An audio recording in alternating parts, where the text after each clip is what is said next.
하나님 말씀 보시겠습니다. 하나님 말씀은 누가복음 13장 18절부터 21절까지 말씀입니다. 하나님 말씀은 누가복음 13장 18절부터 21절까지의 말씀. 신약성경 여러분들 그 주보에는 117이라고 되어 있는데 118페이지입니다. 신약성경 118페이지 누가복음 13장 18절부터 21절까지의 말씀입니다. 찾으셨으면 제가 봉독하겠습니다. 그러므로 예수께서 이르시되 하나님의 나라가 무엇과 같을까? 내가 무엇으로 비교할까? 마치 사람이 자기 채소밭에 갖다 심은 겨자씨 하나를 같으니 자라 나무가 되어 공중의 새들이 그 가지에 깃들였느니라. 또 이르시되 내가 하나님의 나라를 무엇으로 비교할까? 마치 여자가 가루 서말 속에 갖다 넣어 전부 부풀게 한 누룩과 같으니라 하셨더라. 아멘. 이 시간은 누가복음 124번째 강의가 되겠습니다. 참된 열매의 특징이라는 제목을 가지고 하나님 말씀 증거하도록 하겠습니다. 참된 열매의 특징. 우리는 지난 시간에 교회 안에서 그리스도인이라고 불려지는 사람들에게 어찌하여 열매가 나타나지 않는가라고 하는 문제에 관해서 살펴봤습니다.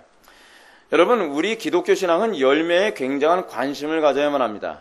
우리가 행위로 구원을 받는 것이 아니지만 행위로 구원을 받는 것이 아니라 하여 행위에 무관심한 종교는 아닙니다.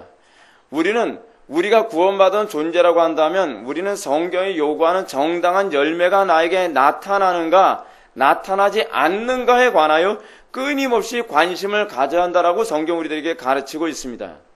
자, 그런데 문제가 무엇이냐면 오늘날 교회 안에서 너무나도 많은 사람들이 자기에게서 구원받은 자다운 열매가 나타나지 않는 것에 관해서 심각하게 고민하고 있지 않습니다. 여러분, 교회가 끊임없이 강조하고 교회가 끊임없이 성도들 하여금 점검하게 만들어내는 것은 무엇입니까? 나의 열매 아닙니까? 근데 사람들이 내 열매에 대해서 관심이 없습니다. 믿음으로 구원을 받는다라고 하니까 내가 믿었으니까 당연히 천국 가겠지라고 생각하다 보니까 구원파 같은 현상까지 나타나 버리고 만 거예요. 행함이 없는 믿음, 어떤 믿음이라고 했습니까? 죽은 믿음이라 했습니다. 열매가 없는 믿음이라는 겁니다. 믿음이라고는 말을 하는데 성경이 요구하는 수준으로서의 열매가 나타나지 않는다는 것입니다. 여러분, 왜 열매가 나타나지 않는다고 합니까? 그것을 예수님께서는 어떻게 가르치셨냐면 특정한 악을 행하지 않는 것으로 만족하는 것이 너희들로 하여금 열매가 없게 만드는 중요한 원인으로 작용했다라고 얘기하는 것입니다. 우리는 주로 신앙생활하면서 어떻게 하죠? 나 예수 믿고 나서 예전에 이런 죄를 저질렀는데 이제는 이런 죄를 저지르지 않게 됐어. 난 예전에는 예수 믿기 전에 교회를 안 다녔는데 이제는 교회 다니게 됐어. 내가 예전에는 그 신앙생활 엉터리 했었는데 이제는 주일 성수뿐만 아니라 수요 예배와 금요 기도회 그리고 수요 예배도 나오게 됐어. 어떤 죄를 저지르지 않게 되었다는 것으로 스스로 만족해야 하는 것. 그것이 우리로 하여금 성경이 요구하는 열매를 맺지 못하게 만드는 중요한 원인으로 작용한다는 겁니다. 거기서 만족하면 끝나는 거예요. 여러분, 어떤 사람이 복이 있는 사람이라고 얘기했죠? 의에 줄이고 목마른 사람, 심령이 가난한 사람. 소위 이걸 다른 말로 뭐라고 얘기하느냐? 만족하지 못하는 사람이에요. 뭐에 대해서 만족하지 못하는 것이죠? 하나님께서 원하시는 열매를 맺는 데서 만족하지 못하는 자가 복이 있는 사람입니다. 여러분, 만족하지 못하면 어떻게 합니까? 더 높은 이상과 더 높은 목표를 향해서 전심을 향해 뛰어가지 않겠습니까? 공부도 어떤 사람이 더 잘해요? 내 성적에 만족하지 못하는 사람. 반에서 예를 들어 10등을 했어요. 나 10등으로 만족해. 걔는 10등 이상 올라가기 힘듭니다.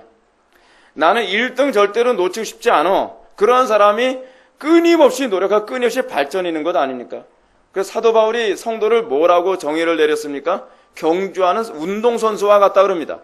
경주하는 운동선수, 고대시대에 경주하는 운동선수는 어떤 사람입니까? 1등 놓치면 아무것도 아닌 사람이 경주하는 운동선수예요. 고대 올림픽의 특징이 그거 아닙니까? 2등, 3등 없어요. 고대 올림픽에서는 1등 놓치면 그냥 아무것도 아닌 거예요. 참가하는 데만 의의가 있는 것일 뿐입니다. 신앙이 뭐라고요? 신앙은 나 이 정도로 만족해. 거기서 외식이 나오는 거예요. 이 정도면 괜찮은 신앙 아니야. 거기에 외식이 나오는 거예요. 그런 사람들은 더 채찍질하게 되면 화를 냅니다. 이 정도면 됐지. 나에게 더 뭘 원하느냐라고 불평을 합니다. 하나님은 어떤 분이시죠? 질투하시는 하나님이십니다. 하나님은 우리에게 어떤 걸 요구하시죠? 극상품의 열매를 맺기 원하시는 하나님이십니다. 그러므로 외식의 가장 심각한 원인이 어디 있느냐? 특정한 악을 행하지 않는 것으로 만족하는 태도, 거기에 외식이 있다는 겁니다. 남들에게 지적받지 않을 정도로 신앙생활하는 것, 거기에 외식이 있다는 겁니다. 하나님께 칭찬을 받는 데 관심을 갖는 것이 아니라 사람에게 손가락질 받지 않는 것으로만 만족하는 것이 외식을 하는 사람의 전형이라고 우리들에게 얘기하고 있는 것입니다. 그러니까 한국교회가 힘이 없죠. 신앙생활을 여기에 멈춰버리니까 누가 기독교를 종교하면 누가 기독교가 복음이 위대하다는 소리를 하겠습니까? 여러분, 신화의 선배들 중에서 과연 누가 이렇게 신앙생활을 했습니까? 이런 인식이 오늘날 교회 안에 어떤 식의 모습을 나타내고 말았습니까? 오늘날 사람들이 회심의 여부를 점검하는 데 있어서 나는 이전보다 좀 나은 신앙생활을 했다. 이 정도는 괜찮은 신앙이지. 그러면 더 이상 나는 내 신앙은 점검할 대상이 되지 않는 거예요. 좀 더 열매를 많이 맺을 수 있지만 그거야 그 사람 달란트고 나는 내 타고난 성품이나 인격이나 기질이 이 정도니까 어쩔 수 없어. 그리고 거기서 스톱. 근데 사실 이 스톱하는 이유가 어디 있죠? 하나님을 더 기쁘시게 해드리는 데 대한 감각이 없어서 그래요. 하나님을 사랑한다면 어떻게 하죠? 하나님을 기쁘시게 해드리는 데 초점을 맞추는 것이지 하나님께서 하지 말란 거 하지 않은 것으로 만족하는 것으로 끝내지 않는다는 겁니다. 사람들의 손가락질 받지 않는 것으로 끝내지 않는다는 거예요. 우리가 분명히 이해해야 될 것이 무엇이냐면 우리가 주일 성수하고 11조하고 규칙적인 경건 생활을 빼먹지 않고 하는 것은, 그리고 그 낮은 수준으로 만족하는 것은요, 바리새인들도 얼마든지 하는 수준이었다는 사실입니다. 예수님께서 우리들에게 요구하시는 의의가 어느 수준입니까? 바리새인의 의의보다 나은 수준입니다. 바리새인의 의의보다 낫지 않으면 결단코, 여러분 결단코라는 말은요, 예수님께서 아무렇게나 막 사용하시는 표현이 아닙니다. 결단코 하나님 나라에 들어갈 수 없다 그럽니다. 헛투이 들을 얘기 아닙니다. 건성으로 들을 얘기 아닙니다. 바리새인보다 더 나은 의의가 나타나지 않으면 그거 신앙이 아니라고 얘기합니다. 여러분들 신앙이 바리새인보다 더 낫다라고 여러분들 장담할 수 있겠습니까? 바리새인들의 신앙의 이 외식 수준 대단히 높은 수준입니다. 그런데 예수님께서 뭐라고 말씀하신다고요? 바리새인의 수준보다 낫지 않으면 결단코 하나님 나라에 들어갈 수 없다는 것입니다. 복음이 요구하는 열매는 적극적으로 선을 행하고 이웃을 살리고 복의 근원이 되며 의로 인해 핍박을 감수하고 어둠 속의 빛, 썩은 곳의 소금이 되는 그 수준입니다. 이것이 성경이 우리들에게 요구하는 참된 신앙, 구원받은 성도의 신앙의 수준입니다. 참된 그리스도인들은 선을 행하는 데 있어서 자기 힘으로 감당할 수 없으면 어쩔 수 없어 라고 포기하는 사람이 아닙니다. 자기 힘으로 감당할 수 없기 때문에 더 하나님의 지혜를 구하고 능력을 구하고 또 은사를 구해가면서까지도 분명히 그 목표를 달성하고 하나님의 영광을 나타내고야 많은 사람이 바로 그리스도인입니다. 이런 사실을 염두에 두고 우리는 이제 오늘 본문을 통해서 하나님의 뜻대로 맺는 열매의 특징이 무엇인가에 관한 열매의 특징을 살펴보는 시간을 갖도록 하겠습니다. 18절의 말씀을 보겠습니다. 다 같이 읽겠습니다. 시작.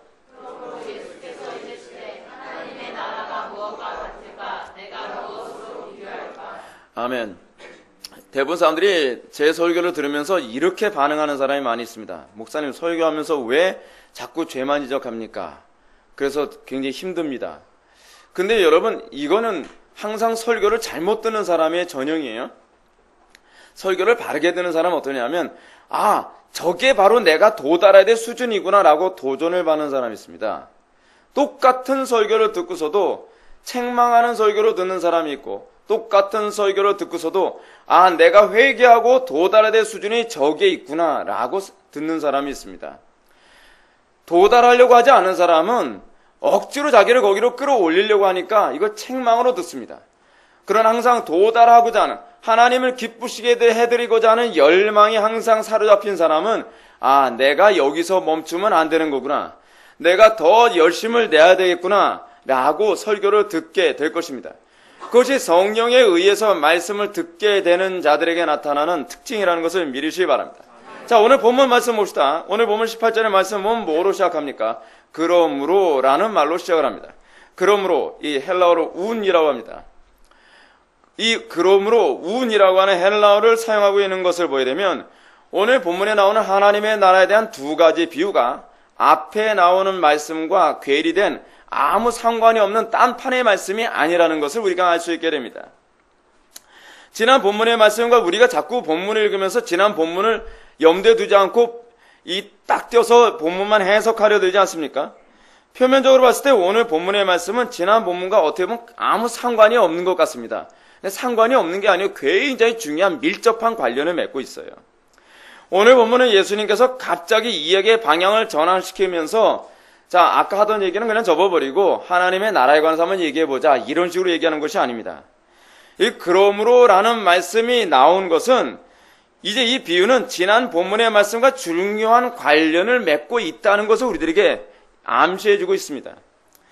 자, 이런 관점에서 본다면 이 비유는 회당에서 하신 말씀이라는 것을 여러분 알 수 있죠. 이 본문 말씀은 어디서 한 거라고요? 회당에서 하신 거예요, 예수님께서요. 자, 근데 제가 왜 회당에서 말씀하신 거라는 것을 강조하냐 하면 여러분 이 비유와 동일한 비유가 마태복음에도 나옵니다. 마태복음 몇 장에 나오죠? 13장에 나옵니다.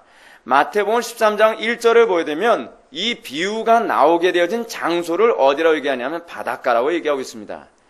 무슨 얘기입니까? 동일한 비유를 다른 곳에서 예수님이 베푸셨다는 거예요.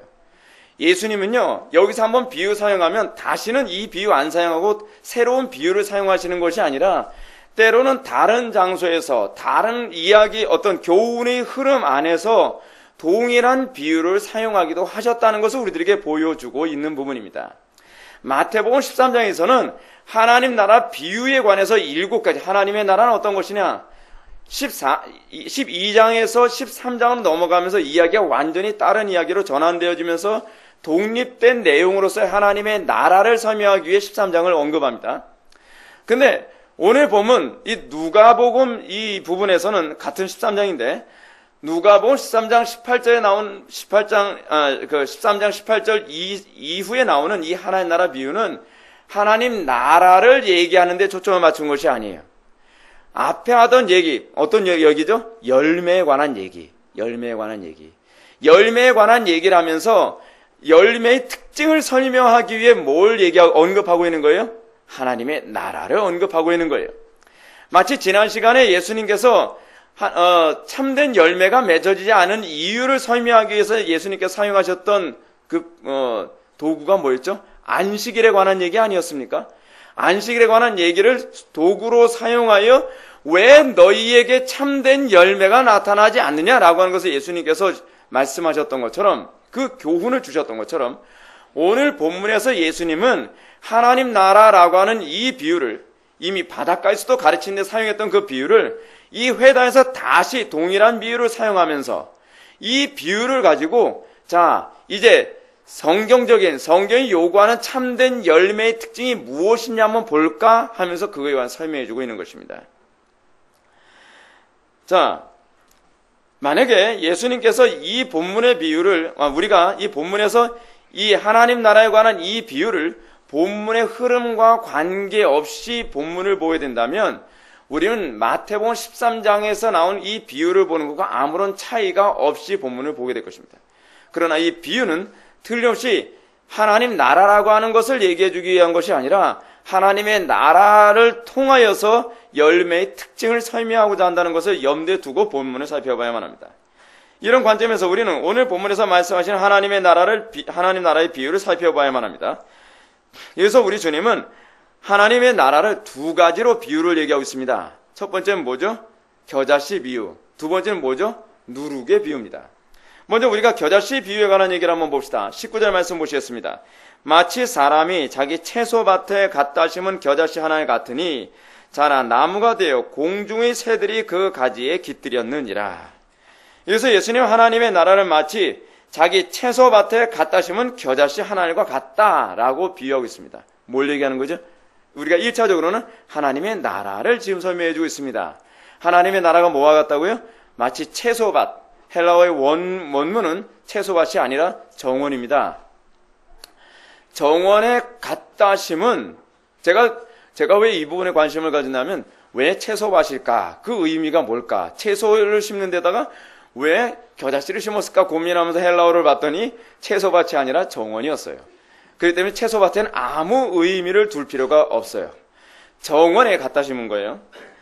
겨자씨 갖다 심었는데 예수님께서는 이 하나님의 나라가 겨자씨의 어떤 특성과 같다고 얘기하고 있습니다. 어떤 특징과 같다는 것인가? 자라 나무가 되어 공중의 새들이 그 가지에 깃들였다는 것입니다. 겨자씨가 여러분 얼마나 작은지 여러분 보신 적 있으신 분 있습니까? 겨자씨를 딱 보게 되면요, 야 이게 겨자씨야 그럼 그래 하면서 쳐다보다가 숨 쉬면 날아가 버려요. 그게 겨자씨는 거예요. 겨자씨가 그렇게 조그맣고 그렇게 가벼워요. 그래서 우리가 이 말씀의 이야기에 먼저 염두에 둘 것은 하나님의 나라에 관한 개념입니다. 제가 지난 시간에도 여러분한테 말씀드렸죠. 열매가 왜 안 나타나느냐, 이 부분의 이야기에서는 먼저 뭘 제대로 이해해야 이 주님의 의도를 우리가 파악할 수 있다 그랬죠? 안식일에 관한 얘기, 안식일에 관한 교훈을 바르게 이해해야만 왜 우리에게 열매가 제대로 나타나지 않는가? 이유가 뭐라 그랬어요? 안식일은 뭐 하는 날이라고 말씀했죠? 적극적으로 열매를 맺는 날, 적극적으로 선을 행하는 날, 적극적으로 생명을 살리는 날. 그러므로 이 안식일의 특징을 염두에 둘 때 우리에게 왜 열매가 나타나지 않느냐를 아주 이것만큼 선명하게 설명해 줄 만한 것이 어디 있겠습니까? 그렇죠? 똑같아요. 똑같은 구도로 오늘 본문은 또 접근해 들어갑니다. 우리에게 나타나는 성경이 얘기하는 성령의 이 열매가 우리에게 나타나는 데서 이 특징이 무엇이냐? 어떤 것이 성령에 의해서 나타나는 열매냐? 그 특징을 알기 위해서는 뭘 알아야 돼요? 하나님의 나라의 특징을 알아야 돼요. 하나님의 나라. 하나님의 나라를 우리가 얘기할 때 항상 염두에 둘 게 뭐예요? 하나님의 나라라고 말하면 항상 이 국가적 개념으로 이야기보다는 하나님의 통치라는 개념으로 이해를 하세요. 자꾸 국가적인 개념으로 자꾸 이해를 하니까 국가적인 개념이 틀린 건 아닌데 하나님의 통치라는 개념이 여러분들 훨씬 더 와닿고 이해하기가 쉽습니다. 이 부분은 우리가 지금 계속 살펴보고 있는 열매와 관련하여 이해한다면 더 적절하리라 이제 생각이 되는데, 다시 말해서 하나님의 통치를 받는 사람들이 맺는 열매의 특징이 무엇인가? 예수님이 이제 그걸 말씀하시고자 하시는 거예요. 어떻다고요? 마치 채소밭에 갖다 심은 겨자씨 한 알과 같다는 겁니다. 성령으로 거듭난 성도라면 마치 눈에 잘 보일 듯 말 듯한 겨자씨 하나를 딱 심으면 나중에는 새들이 깃들 정도의 나무가 되는 것 같이 열매를 맺게 된다는 겁니다. 제가 기억하기로는 겨자씨가 굉장히 납작하고 별로 영양가 없어 보였던 걸로 제가 기억하고 있거든요. 이게 숨 쉴 때 날아갈 정도면 여러분 얼마나 빈약하겠습니까? 근데 그 겨자씨를 보게 되면요, 어떤 생각이 드냐면, 야, 이거 뭐 싹이 트기나 하겠나? 싹이 터서 무슨 나무가 된다는 게 이게 믿어지지가 않아요, 사실은요. 여러분, 겨자씨가 자라면은, 겨자씨가 싹을 터서 자라게 되면 어느 정도 크기로 자라는지 아십니까? 적게는 한 2m, 많이 자라면 5m까지 자란다 그럽니다. 눈에 보일 듯 말 듯한 이 겨자씨 하나가 그렇게 엄청나게 크게 자란다는 거예요. 예수님께서 의도적으로 뭘 선택하신 거예요? 겨자씨라고 하는 수많은 씨들 중에 의도적으로 겨자씨를 선택해서 얘기하는 거예요. 겨자씨는 배추과의 1, 2년생 그 식물로서 크기가 그 정도로 작습니다. 이를 통해서 예수님은 하나님의 나라, 다시 말씀드린다면 하나님의 통치의 시작이 외적으로 얼마나 미약하게 시작되느냐라고 하는 것을 얘기하고 있는 거예요. 마치 뭐와 같아요? 이겨 나게라도 하겠어? 여러분, 우리 찬송가 가사에 그런 가사 있지 않습니까? 씨를 심고 나지 아니할까 걱정하여도, 그런 것처럼 겨자씨같이 이거 별 볼 일 없고 별로 영양가 없어 보이는 이 씨 하나 심어서 과연 무슨 유익이나 되기라도 하겠어? 라고 하는 걸 심었는데 어떻게 해요? 나중에 새들이 깃들 정도가 될 거라는 거예요. 놀라운 일이죠. 하나님의 통치는 과격한 혁명이나 제국주의와는 다르다는 것을 예수님이 말씀하시는 겁니다. 하나님의 나라는 굉장히 미약하게 시작하는 것 같습니다. 별 볼 일 없는 것 같아요. 하나님의 나라의 시작은 별로 효력이 없을 것 같아 보여요.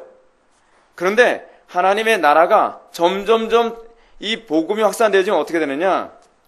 어느 정도예요? 전 세계가 복음화되어 버렸잖아요.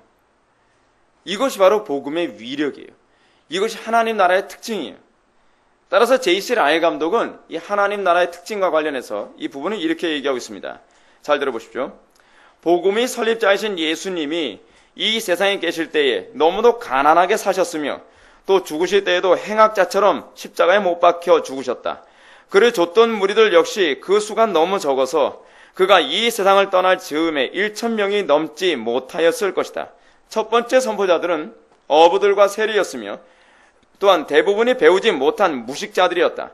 게다가 복음의 발생 지역 역시 지구상의 멸시를 받던 한 구석, 곧 거대한 로마 제국의 조그만 속국이었던 유대 땅이었다. 하나님의 나라가 어떻게 시작돼요? 이렇게 초라하게 시작돼요. 근데 이렇게 초라하게 시작된 하나님의 나라가 전 세계를 다 장악하게 될 거라고 누가 생각할 수 있었겠습니까? 그것이 하나님의 나라의 특징이에요. 보잘것없어 보이는 목수의 아들로 예수님이 태어나게 하시고 그것도 구유에게서 태어나게 하셔서 그 예수님을 통해서 전 세계가 복음화되게 하시는 것이 하나님 나라의 특징이라는 것입니다. 이처럼 겨자씨를 통한 예수님의 비유는 하나님 나라의 이러한 특징을 아주 명확하게 잘 나타내고 있습니다.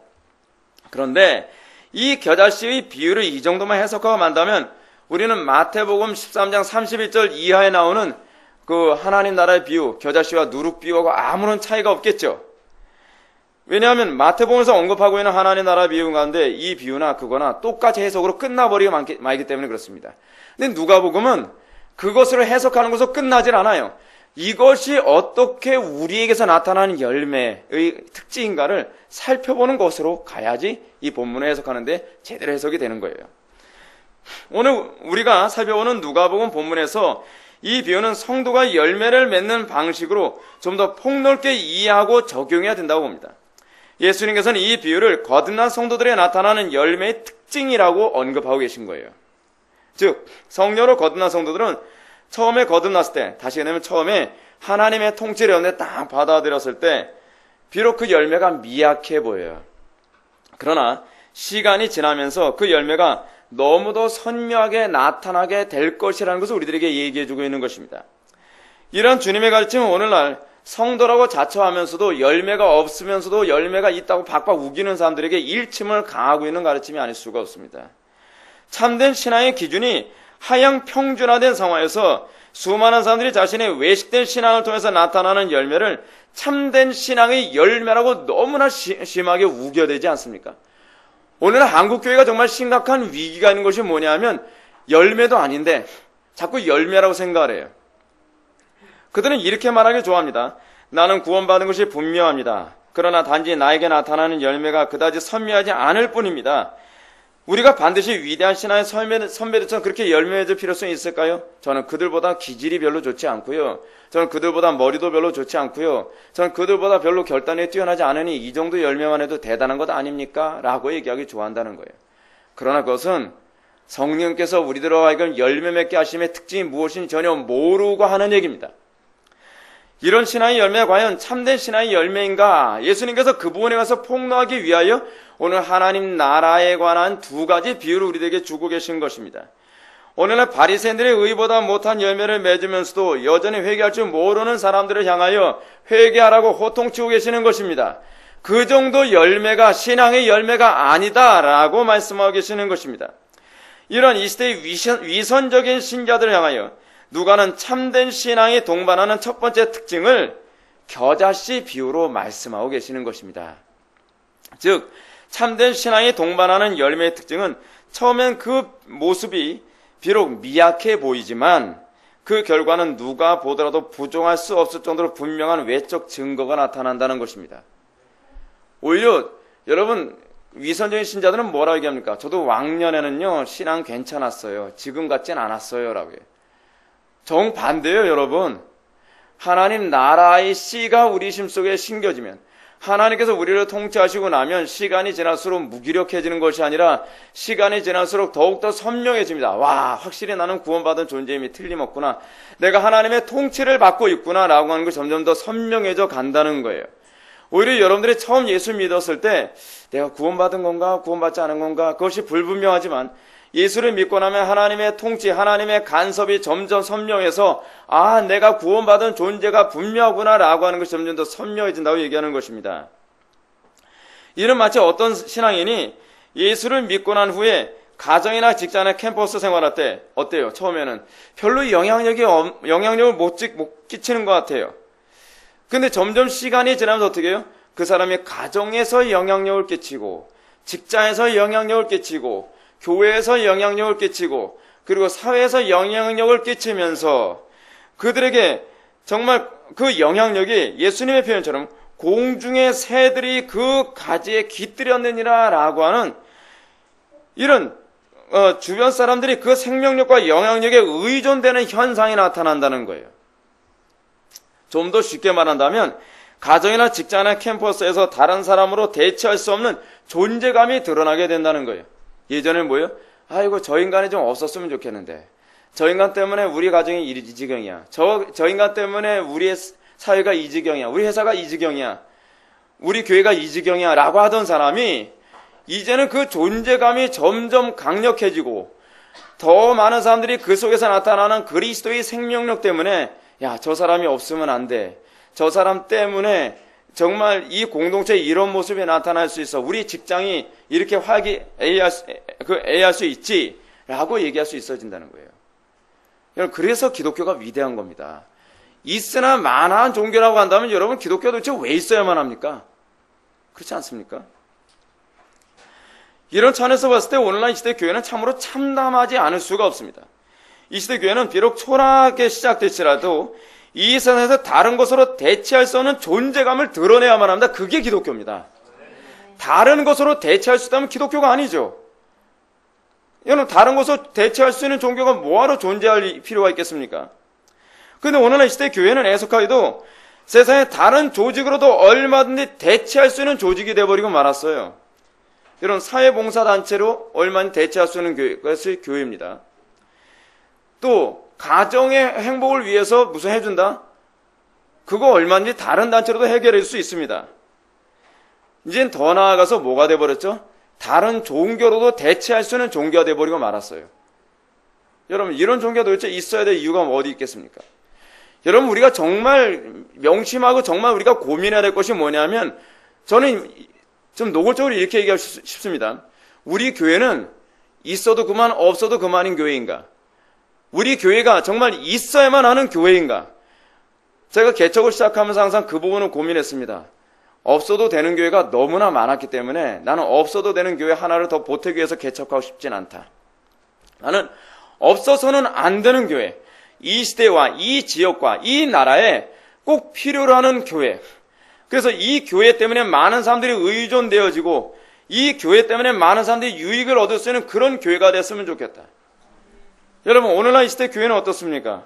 수십 개의 교회가 생겨났다가 사라져도 누가 하나 아쉬워하지 않습니다. 그 교회가 없어졌대? 언제 없어진 거야? 이거 정말 비참한 거 아닙니까? 어떤 그리스도인이 한 직장에서 직장생활하다 나왔습니다. 있어도 별 변화가 없었지만 나가도 별 변화가 없다고 생각하는 이거 심각한 문제 아닙니까? 여러분, 한 사람이 어느 지역을 가든지 어느 교회를 가든지 어느 가정을 들어가든지 어디를 가든지 그 사람의 존재감 때문에 많은 사람들이 그 사람을 의존하게 되어지는 것, 그것이 바로 공중의 새들이 그 가지에 깃들였느니라 라고 하는 것 아니겠습니까? 우리는 오늘날 이 시대 교회가 오히려 이 지경이 되어버려 말았습니다. 안 믿는 그 사람들이 기독교인들을 보면서 아, 저거 빨리 직장 그만두지 않나? 저 사람 잘라버리고 다른 사람 세웠으면 좋겠어. 오히려 그 사람은 퇴직시키고 다른 사람으로 교체하고 싶어하는 현상까지 주변에서 흔히 생기는 건 이건 정말 심각한 문제 아닙니까? 이거는 예수 믿음이 아닙니다. 예수 믿는 자에게 나타나서는 모습이 아니라는 거예요. 그냥 인간적인 달란트와 재능의 문제가 아니라 그들 내면 속에서 나타나는 신적인 영향력과 은혜를 얘기하고자 하는 것입니다. 사랑하는 성도 여러분, 저는 여러분들에게 우리가 진정으로 성령으로 거듭난 증거를 찾으려고 한다면 우리에게 이런 열매가 나타나는지에 관해서 반드시 점검해 봐야 된다고 생각합니다. 우리가 예수를 믿고 난 이후에 다시는 내가 하나님의 통치를 받게 되었다라고 여러분들이 장담한다고 한다면 그 후부터 우리 주변은 나에게 나타나는 그리스도의 탁월한 영광의 광채 때문에 그 그늘 안에 깃들고 싶어하는 이런 현상이 나타나야만 합니다. 성도는 어디를 가든지 하나님을 알지 못하는 사람들이 할 수 없는 그 탁월함과 그 향기로 말미암아 그 영향력을 필요로 해야 된다는 사실입니다. 교회 안에서도요, 정말 불쌍한 전도사들이 있습니다. 어떤 사람이냐면 오게 되어지면 아, 저 전도사 빨리 안 나가나, 나가도 아이고 후련하다. 또는 있어도 그만, 없어도 그만. 아무도 그 전도사가 교회 와서 사역을 해도 아무도 기뻐하지도 않고 나간다고 해도 아무도 눈물 한 방울 흘려지지 않는 그런 전도사. 불쌍한 거 아닙니까? 여러분, 우리 그리스도인이 어디를 가든지 그 사람이 가지고 있는 삶의 자취 때문에 저 사람 하나 때문에 정말 이 시대가 정말 밝았다. 저 사람 하나 때문에 내 가정이 정말 생명력이 넘쳤다. 저 사람 하나 때문에 내가 몸담고 있는 직장이, 교회가 정말 유익했다. 저 사람이 사라진 것은 정말 큰 손해가 아닐 수가 없다. 여러분, 이게 그리스도인들이 들어야 될 소리입니다. 어디 가든지 그리스도인이 이런 소리를 듣는다고 한다면 과연 우리나라의 어떤 정치가들이, 기독교는 어떤 정치가 그런 소리 하지 않았습니까? 야당 정치가가요. 그 사람 지금 정치 안 하지만 이 땅의 기독교는 왜 있는지 모르겠다. 없어져야 될 종교다. 그런 소리 듣는다는 것은 기독교의 치욕이 아닐 수가 없습니다. 치욕이에요, 치욕. 성도는 어디를 가든지 하나님을 알지 못하는 사람들에게 그 탁월함 때문에 그 그늘 밑에 들어가고 싶어야만 합니다. 그들은 사랑의 축이 됩니다. 그들은 그리스도의 지혜를 드러냅니다. 그들은 진리를 수호하고 성실하며 거룩합니다. 희생적입니다.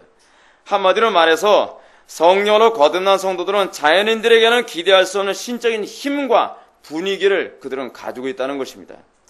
이것이 거듭난 성도들에게 기대해야 될 첫 번째 열매라고 예수님이 우리들에게 말씀해 주고 계시는 것입니다. 자, 그런데 그래서 저는 이 비유에 대한 메시지의 성격을 그 메시지 성경 있지 않습니까?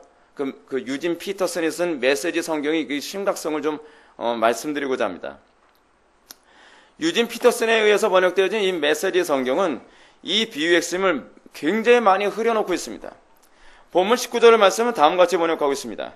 하나님의 나라는 어떤 사람이 자기 앞마당에 심은 솔씨 하나와 같다. 솔씨는 독수리들이 그 안에 둥지를 틀 만큼 가지가 무성한 큰 나무로 자란다. 먼저 이 번역에서요, 자기 앞마당이라고 번역한 것은 아주 칭찬할 만합니다. 그런데 왜 그런지 아시죠? 제가 아까 여러분한테 말씀드렸잖아요.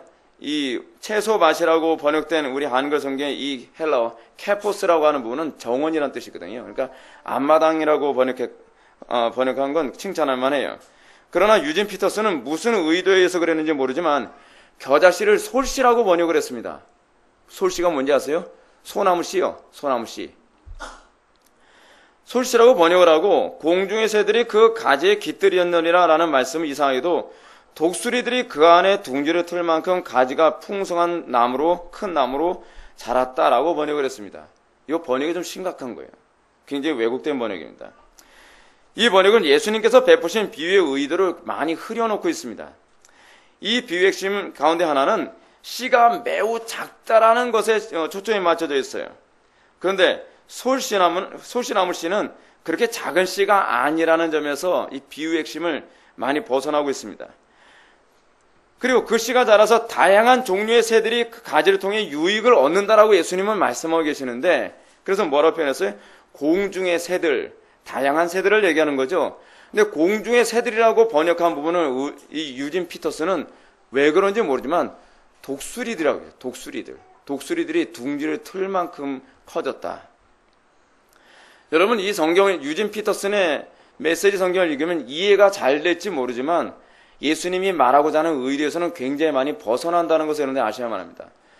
간혹가다 사람들은 메시지 성경을 공격을 하면 굉장히 기분 나빠하는 사람들이 있습니다. 왜냐하면 자기가 읽는 성경이니까. 또 어떤 목사님은 자기가 메시지 성경 가지고 설교를 하니까 제가 이렇게 설교하는 걸 굉장히 싫어할 것 같습니다. 그러나 여러분, 성경을 왜곡하는 건 얼마나 심각한 문제인지 아십니까? 우리가 왜 딱딱하고 어려워도 원문에 충실한 성경을 보려고 하는지 아십니까? 쉬운 성경을 안 보고요. 원문의 한 글자 한 글자가 가지고 있는 이 의미와 의도가 굉장히 중요하기 때문에 그렇습니다. 근데 메시지 성경은 원문에도 없는 독수리들이라고 하는 단어까지 넣어가면서 성경을 굉장히 많이 왜곡하고 있습니다. 자, 메시지 성경에 관한 얘기는 이 정도만 하고 조금 이따 다시 또 하나 얘기합시다. 이제 우리는 예수님께서 하나님 나라에 대해서 언급하신 두 번째 비유를 한번 살펴봅시다. 21절 말씀 다 같이 읽겠습니다. 시작.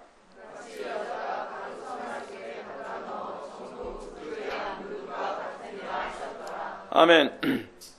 본절에서는 하나님의 나라를 마치 여자가 가루 서말 속에 갖다 넣어 전부 부풀게 한 누룩과 같으니라고 말씀하고 있습니다. 물론 이 부분에 대한 유진 피터슨의 그 메시지 성경도 또 더 심각하게 번역을 했습니다. 바로 앞절보다 이 왜곡이 좀 더 심하고요. 그 본문의 의도를 더 많이 흐려놓고 있습니다. 메시지 성경은 이렇게 번역하고 있습니다. 하나님의 나라는 여자가 빵 3덩이를 만들려고 반죽에 넣은 누룩과 같다. 기다리고 있으면 반죽이 부푼다. 라고 이렇게 번역을 했습니다. 이 부분에 대한 번역은 19절 말씀보다 왜곡이 더 심한데, 첫 번째로 유진 피터슨은 하나님의 나라를 여자가 빵 3덩이를 만들려고 반죽에 넣는 누룩과 같다라고 번역했는데, 실제 성경에 가르치는 빵 3덩이를 만들려고 하고 있지 않죠. 우리 본문 성경에서 뭐라 했죠? 서말. 예. 가루 서말 속에 갖다 넣어입니다. 빵 3덩이와 가루 서말은요, 양 자체가 완전히 다릅니다. 가루 서말은요, 그러니까 가루 서말이라고 하는 분량은 한 에바라고 할 수 있는 분량인데, 한 에바라고 하게 되면 양으로 따지면 한 22리터 정도 됩니다. 한 22리터 정도 된다고 하면 학자들 간에 이제 견해가 약간씩 차이가 있는데, 대략 한 30명 정도에서 한 100명 정도가 먹을 양입니다. 그냥 빵 3덩이가 아니에요. 만약에 빵 3덩이를 그렇게 이해하려면 빵이 좀 커야 되겠죠. 많이 커야 될 겁니다. 지금 본문의 의도를 굉장히 많이 흐려놓고 있어요. 자, 근데 이렇게 본문을 해석하게 되면 본문이 이렇게 번역해놓으면 굉장히 심각한 문제되는 게 뭐냐면, 비유는요, 이 3덩이라는 식으로 만약에 번역을 하게 되면, 그 당시에, 여러분, 초대교회 때서부터 이 본문은 굉장히 왜곡이 많이 된 본문입니다. 그래서 이 빵 3덩이, 그러니까 이 가루 서말조차도 어떻게 알레고리적으로 왜곡됐냐면, 마치 노아의 세 아들, 셋, 함, 야벳을 얘기하는 것이다. 이런 식으로 갖다 붙일 만큼 본문 해석이 심각하게 왜곡됐거든요. 근데 지금 여기서 유진 피터슨은 본문을 빵 3덩이라고 해서 더 왜곡하기 쉬운 말로 본문을 왜곡시켜버려 말았습니다. 실질적으로 여러분이 본문에서 얘기하고자 하는 의도가 뭐죠? 누룩의 지극히 조그마함과 그리고 밀가루의 엄청나게 많은 양을 대조해서 하나님의 나라의 위력을 우리들에게 설명하고자 하는 것이거든요. 근데 그런 부분은 완전히 왜곡시켜버리고 말았습니다. 두 번째로 메시지 성경의 번역의 심각성은 이 비유의 핵심이 마치 빵을 만들겠다는 데 초점이 맞춰진 것처럼 이해하기 쉽게 번역을 했다는 것입니다. 본문의 핵심은 반죽에 비하여 비교도 되지 않는 적은 누룩이 엄청난 양의 반죽을 전부 부풀게 했다는 데 있습니다. 이게 본문에서 말하고자 하는 핵심이에요.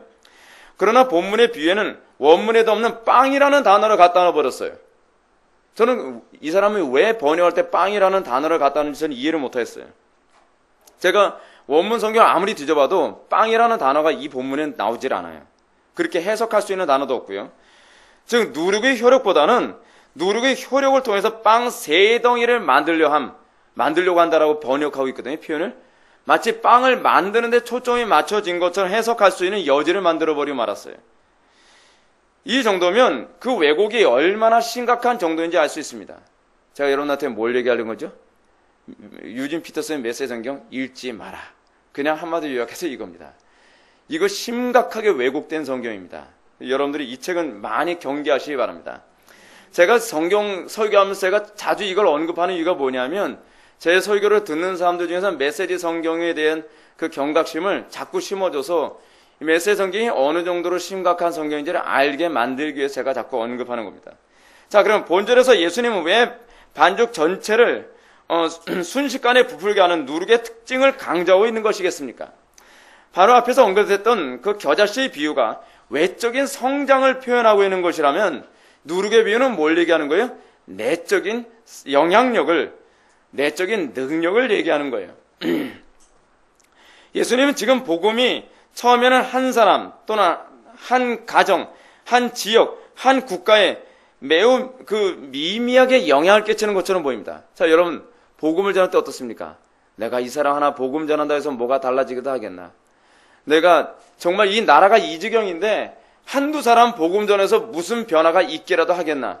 여러분, 우리가 그렇게 생각하기 쉽지 않습니까? 그리고 이렇게 죄인의 괴수 같은 인간에게 복음 한마디 전한다고 뭐가 달라지겠나? 달라지거든요. 복음 한마디 전했는데 몇 년 후에 만났더니 완전히 딴 사람으로 바뀐 케이스가 얼마나 많은지 아십니까? 제가 과거에 한 가지 간증을 하나 하겠습니다. 도서관에서 제가 제가 청년 시절 때 저 같이 있었던 교회 후배가 하나 있었습니다. 신앙생활을 아주 소떡같이 하던 그 후배였습니다. 근데 도서관에서 만났어요. 그래서 도서관에서 만났는데 요즘 어떻게 지내냐 했더니 교회도 잘 안 다니고 그냥 대충 살고 있다는 거예요.